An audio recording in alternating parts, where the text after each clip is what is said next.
We've been working on some type, adding styles and making a layered font and things like that. If you missed the last lesson, there's a link to it in the description for this one. So this is where we ended last time. If you remember, the important thing is that this is still live type. I can select it and I can change it because it's live. But as I said the last time, I'm not really happy with this. You know, I like the idea of having kind of sketched out, but quite frankly, I really can't stand to look at this. So let's turn these two layers off. That's the hue and saturation and the sketch part that we put on the weathered plank. And let's just put a layer mask on the text layer down here. To do that, we'll hold down the Option key, that's Alt on the PC, and click the New Mask button at the bottom of the layer panel.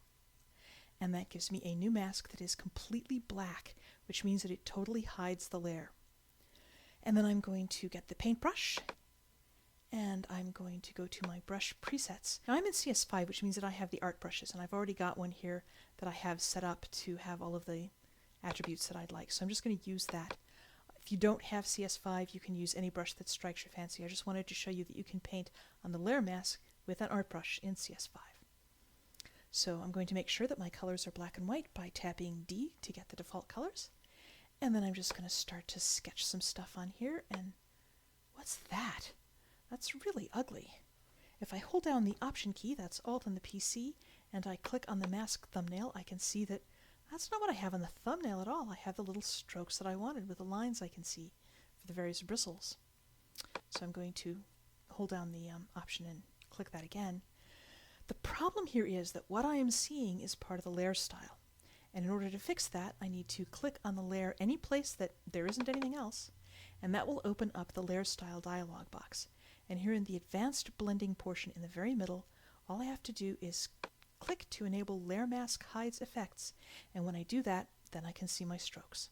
So I'm going to click OK, and I'm going to reselect the thumbnail here and just go back and just put some sketchy stuff in.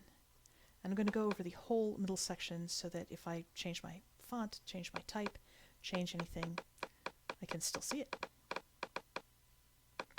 And yes, that looks good enough. I really don't like it, but the important thing is that it's live. So if I tap T to get the type tool again, I can change it to say whatever I want because I still have live type. And you can see that the effects are still just like they were before, for whatever good that does. Because see, just because you can do all of this stuff to your type doesn't mean that you should do all of it. You can use all of these layers and make it look like all of this stuff, but really, I think that it would look better if we hold down the Shift key and hide that layer mask, and then hide all of these layers except for the weathered plank. And I think that looks better. It's certainly more legible, and after all, you want to be able to read the type. That's why you have it on your image in the first place, right? So, if you're going to heavily embellish your font, you'll probably be better off with a fairly plain background. Just don't let your techno side get carried away and bury your good design sense. That being said, adding masks to the type can be very effective, and you can get a texture there in lots of different ways besides just painting it in. Let's take a look at another one. This is a piece of cardboard, and I would like the type to look like it had been put on here with a rubber stamp. So I'm going to make a new layer mask. I'm going to have the type layer selected, and this time I'm just going to go down to the bottom of the layer panel and click on the Add Layer Mask. And that adds a white mask which doesn't hide anything at all. And then I'm going to go over here to Filter, and I'm going to go to Sketch, Reticulation, and that opens this great big dialog box. Now, what you're seeing over here on the left is the mask, that's not the layer.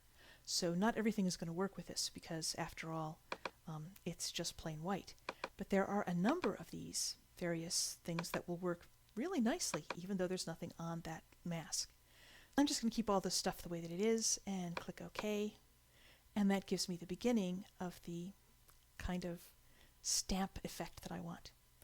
Let's add a little bit of blur to that. I'm going to go over here to Filter, Blur, open Gaussian Blur, and let's increase the blur just slightly to give it more of a sort of a grainy effect.